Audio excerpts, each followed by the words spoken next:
अकेले पूर्वांचल ही नहीं है जहां पर सारे राजनीतिक दलों ने अपनी ताकत झोंक रखी हो, बल्कि बीजेपी ने अब तो बुंदेलखंड पर भी अपनी निगाहें टिका दी हैं। 19 नवंबर को प्रधानमंत्री नरेंद्र मोदी महोबा और झांसी जा रहे हैं। वहां पर रानी लक्ष्मीबाई के जन्मोत्सव में वो शामिल होंगे। जाहिर तौर पर इस कार्यक्रम में शामिल होकर वो सौगातों की बारिश करेंगे। उसके बाद विपक्षी दलों की क्या प्रतिक्रिया रहेगी, इस बात को भी समझा जा सकता है।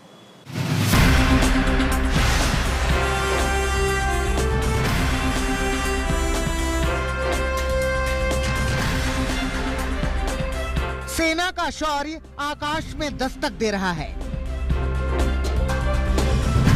हथियारों की नुमाइश बता रही है कि सज्ज है सेना। पराक्रम की ऐसी सैकड़ों तस्वीरें हैं यहाँ, और सेना के हथियारों को निहार रहे हैं खुद रक्षा मंत्री। रक्षा मंत्री राजनाथ सिंह झांसी पहुंचे हैं राष्ट्रीय रक्षा समर्पण पर्व के महोत्सव का उद्घाटन करने के लिए। यह 3 दिवसीय महोत्सव है और जिस दिन इस महोत्सव का समापन है उस रोज यानी 19 तारीख को यहाँ पीएम मोदी भी मौजूद रहेंगे। पीएम मोदी महोबा और झांसी जाएंगे। इधर झांसी में खुद रक्षा मंत्री पहुंचे तो उधर महोबा में जहां पीएम का कार्यक्रम होना है उसका जायजा लेने सीएम योगी आदित्यनाथ पहुंचे। बाद में योगी भी झांसी पहुंचे और रक्षा मंत्रालय और राज्य शासन ने मिलकर के इस कार्यक्रम को आम जन के साथ जोड़ने का जो प्रयास किया है, हर नागरिक के मन में राष्ट्र के प्रति समर्पण का भाव पैदा हो, राष्ट्रभक्ति का भाव हम सबके मन में पैदा हो और हर भारतीय का एक दायित्व बने कि राष्ट्र रक्षा हम सबका मूल धर्म है।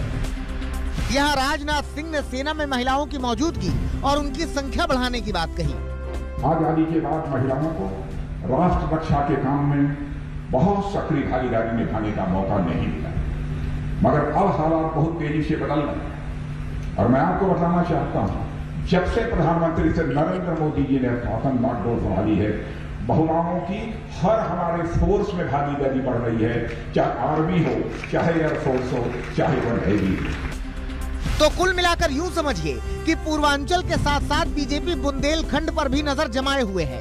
बुंदेलखंड के हिस्से में करीब 19 विधानसभा सीटें आती हैं और बीजेपी ने पिछले चुनाव में सारी सीटों पर कब्जा जमाकर क्लीन स्वीप किया था, मगर बुंदेलखंड को बीजेपी के क्लीन स्वीप से वैसा फायदा नहीं हुआ जैसे उम्मीद थी। तो जाहिर सी बात है कि बदली हुई हवा बीजेपी की हवा न खराब कर दे, इसलिए बीजेपी की ओर से बुंदेलखंड को साधने की पूरी कोशिश की जा रही है। अखिलेश के बुंदेलखंड के दौरे के बाद बीजेपी की रणनीति और ज्यादा गहरी हुई है।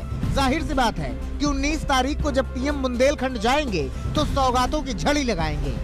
झांसी से अमित के साथ आज तक ब्यूरो।